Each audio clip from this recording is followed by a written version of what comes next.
20년 가까이 개를 운영한 박 씨를 믿고 돈을 건넨 사람들. 올해로 10년째 수산물 가게를 운영하는 기태 씨도 그중 한 사람입니다. 코로나 때문에 장사가 안 돼요. 하루에 손님이 없잖아요, 주말이라도.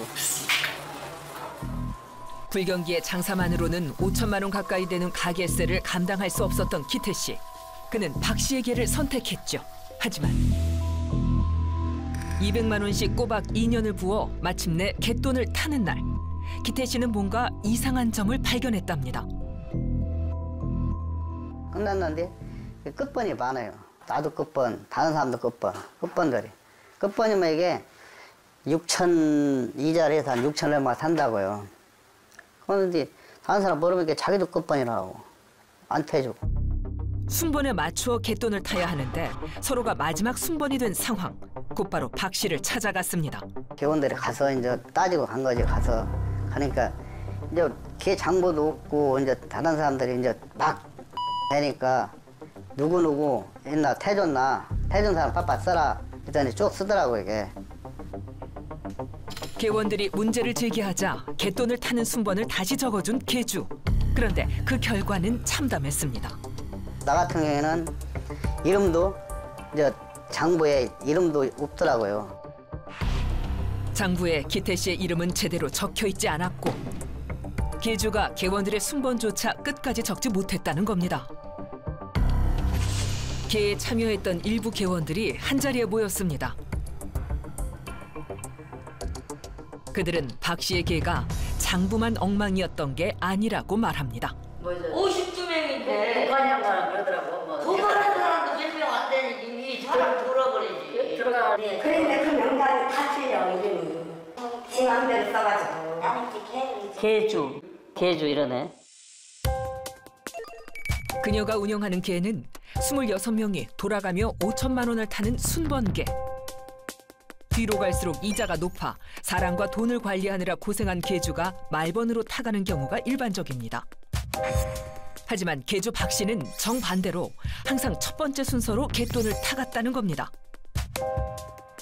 결국 개원들은 자신의 순번에 갯돈을 타지 못한 채 개는 중단된 상황.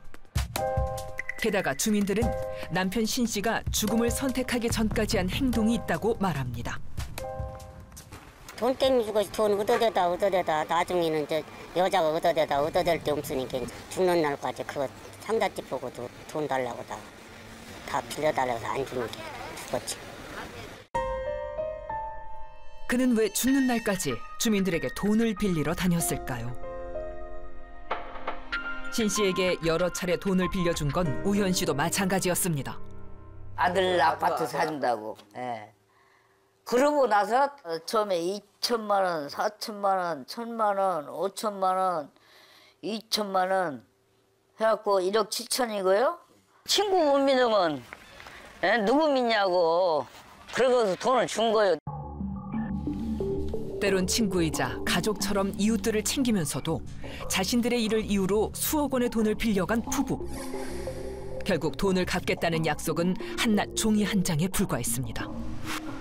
주민들의 돈과 함께 사라진 그녀는 지금 어디에 있는 걸까요? 한두 푼도 아니고 이 마을 주민들 속이 정말 타들어갈 것 같은데 이 모든 사실이 남편의 극단적 선택 이후에야 드러난 거 아닙니까? 네, 그렇습니다. 주민들이 문제를 좀 파악하고 제기를 하니까 개주가 지금 돌연 종적을 감추고 사라진 상태였습니다. 김 교수님, 예. 갯돈 사기 사건의 전형적 유형들이 이런 겁니까? 전형적인 개똥 사기 수법 중에 하나예요. 그런데 예. 개라는 게 돈을 모았다가 뭐 다달이가 됐건 어쨌든 순번대로 돈을 줘야 되잖아요. 그렇습니다. 갯돈을 안 주면 벌써 진작에 문제가 터졌어야 되는 거 아니에요?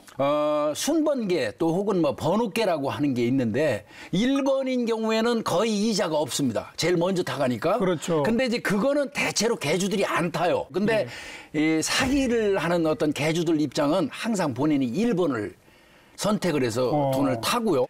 다른 개원들은 자신이 몇 번인지 제대로 좀 알고 있지 못하거나요. 그것도 몰라요? 그렇습니다. 대부분 26번, 제일 마지막 개원으로 알고 있는 경우가 많았습니다. 이게 서로 정말 믿는 한 동네 사람이라 이렇게 됐던 것 같은데